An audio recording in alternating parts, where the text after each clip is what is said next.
اولئک علی ھدی من ربہم واولئک ھم المفلحون، وہی لوگ اپنے پروردگار کی طرف سے ہدایت پر ہیں، یعنی مذکورہ بالا جو صفات گزری پہلی 4 آیات مبارکہ کے اندر، ان صفات کا حامل اپنے رب کی طرف سے ہدایت پر ہے۔ وَأُولَئِكَ هُمُ الْمُفْلِحُونَ، اور وہی لوگ کامیاب ہیں، فلاح پانے والے ہیں۔ یعنی ان صفات کے ساتھ انسان کو متصف ہونا کامیابی کے درجات تک پہنچا دیتا ہے۔ دیکھیں یہ آیات، یہ 5 آیات مبارکہ الف لام میم سے لے کر کے اس اولئک علی ھدی من رب تک 5 آیات مبارکہ، فرمائے کہ ان 5 آیات پر عمل کرنا انسان کو متقی بنا دیتا ہے۔ کیسے؟ کہ اگر ان 5 آیات مبارکہ پر یقین کامل کے ساتھ انسان عمل کر لے تو ہدایت کاملہ کے لیے یہ کافی ہیں۔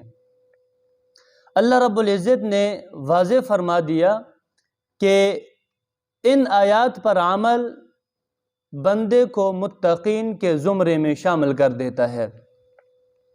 انسان کو سب سے اعلیٰ درجے کے تقوی پر رہنے کی انتہائی زیادہ کوشش کرنی چاہیے، اس لیے کہ یہی تقوی وہ چیز ہے جو انسان کو نجات کامل دلا سکتا ہے۔ اس کے لیے انسان کو کثرت سے یہ دعا پڑھنی چاہیے، والذین یقولون ربنا هب لنا من ازواجنا وذریاتنا قرۃ اعین واجعلنا للمتقین اماما۔ ان الذین کفروا، بے شک وہ لوگ جنہوں نے کفر کیا، سواء علیہم اانذرتہم ام لم تنذرہم، برابر ہے ان کو کہ ڈرائیں یا نہ ڈرائیں، لا یؤمنون، وہ ایمان نہیں لاتے۔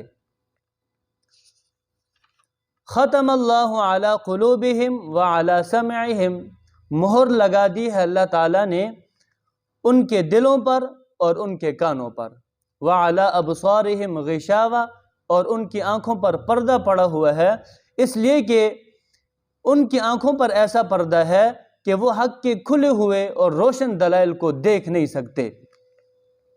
وَلَهُمْ عَذَابٌ عَظِيمٌ، اور ان کے لیے بڑا عذاب ہے، یعنی ایسا دردناک عذاب ہے کہ مخلوق میں کوئی بھی اس کا تصور نہیں کر سکتا۔